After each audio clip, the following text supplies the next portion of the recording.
There is something taking place within this movement right here that not enough people are talking about. What you're looking at is so deceptive yet so effective for developing deep hip stabilizer strength that once you try this for yourself, you'll know exactly what I mean. And the protocol is incredibly practical for just about everyone because I'm going to show you how you can do it when you're at the gym or at home using nothing more than a backpack. So let's break it down.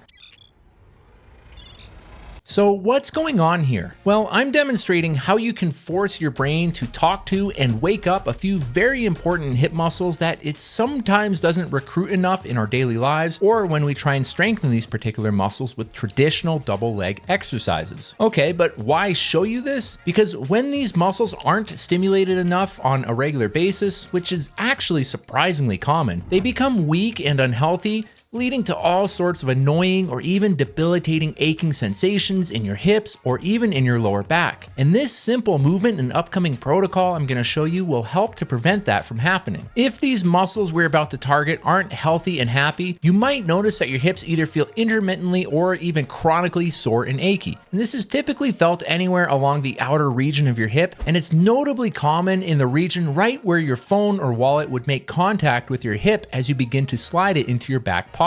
This aching, sore, stiff feeling can be very annoying and even downright brutal to experience.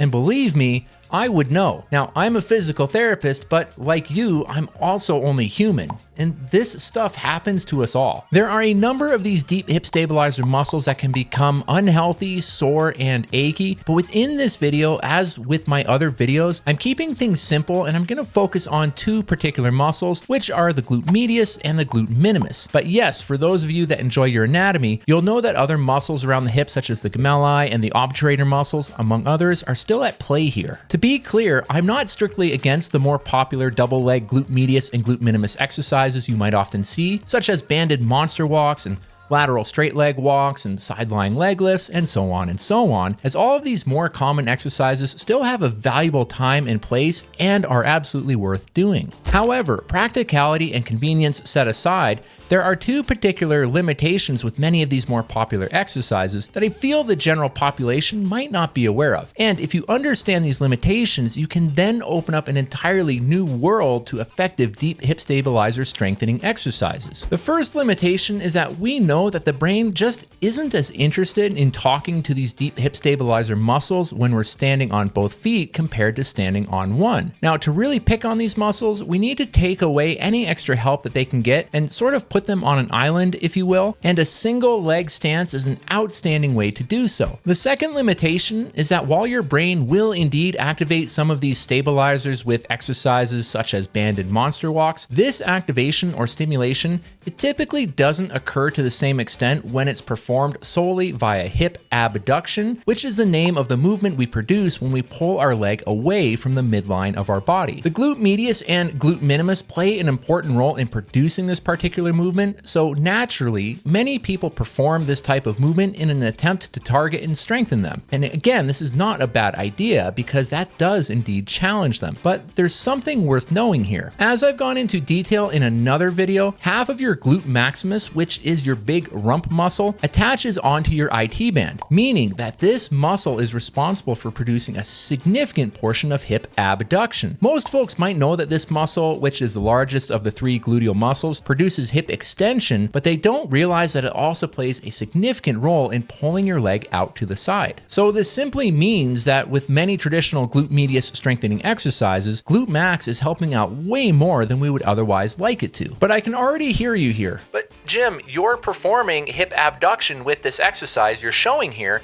and is that not the same as these other exercises? And I love how you're thinking. What we need to remember here is that we're actually targeting the stance leg with this exercise and not necessarily the leg that is abducting or abducting out to the side. Raising the non-grounded leg out to the side actually forces the deep muscles of the hip on the stance leg to contract in a rather aggressive manner, as if they're being forced to clamp down so they can stabilize the hip and keep you standing upright. However, to be perfectly clear, if you implement the secret sauce I'm about to spill, you're going to get a hefty dose of strengthening into the non-grounded leg as well, because the glute medius and the glute minimus still have to produce a decent amount of effort to pull your hip away from the midline of your body. So We're effectively getting a double whammy here. Additionally, right before I talk about the secret sauce with this exercise, let's briefly mention the practicality that's at play here. Since you don't really need any fancy gym equipment and you can even make do with everyday items like a backpack or a briefcase, you can do this exercise just about anywhere. And what's even better is you don't need to lay on the floor. Standing upright is as simple and convenient as it gets. Now, I often do this exercise in my kitchen or living room as I am a massive fan of convenience. Now, as an example here, there's a very similar side plank exercise which you can perform, which is absolutely outstanding to do because it's been shown to extensively target these hip muscles the same way that the standing version does, but it requires you to get down on the floor and then support your body weight with your shoulder, which might not be as ideal for certain populations. Additionally, it is a bit difficult to fine-tune the resistance with this exercise when compared to the standing exercise I'm demonstrating in this video. All right, secret sauce time. When you perform this exercise, there are two things that you must keep in mind at all times. The first thing is that you need to keep your torso upright at all times. Do not lean to the side, even in the slightest. Now, some people think that leaning to the side will help them to raise their hip higher, but leaning doesn't increase your hip abduction range. It just gives you a false sense that you are while reducing the efficacy of the exercise. So keep your torso upright. The second is that you need to abduct your hip as high as you can and then constantly at all times tell yourself to fight for just 1 more millimeter of height. Do not let your hip drop back down even in the slightest. The more you fight to maintain this, the more that you'll feel your stance leg activate and your non-stance leg as well. And now that you know these secrets, we can take these hip strengthening benefits to new levels by giving you the following protocol. We all have different needs and abilities, and some individuals' hips will be healthier than others, so keep this in mind with this protocol. That being said, a great protocol to work up to here is to hold a 30-second contraction without letting your leg drop even by a centimeter, and then immediately perform 10 to 15 slow repetitions without letting your foot touch the ground at any point. Due to the lack of health I have in a couple of the tendons in one of my hips, I often have to ditch the extra weight after performing my 30-second hold when I move on to perform my follow-up repetitions, as my hips are absolutely on fire at this point and I really need to fight through the fatigue that is building up at a rapid pace. So if you can't get 30 seconds, just get what you can and then slowly increase the number of seconds that you perform this hold as time goes on. If your hips are really deconditioned, you might not even be able to perform any follow-up repetitions as the hold might be tiring enough. Or you may just want to only perform the follow-up repetitions while foregoing the 30-second hold altogether. Just find what works best for you and then build things up from there. The reason for starting out with the hold and then performing repetitions afterwards comes from some really cool research that I've really been looking at over the past year or so, and it's showing some promising results for being more effective for cleaning up stubborn tendon issues, which are very common in these hip muscles. So extra weight forces your hip muscles on both sides of your body here to work much harder, which delivers a much more effective stimulus to the muscles. I often have my athletes, my clients, and my patients use a weight plate if they're in the gym, as it's highly practical to do so in this type of environment,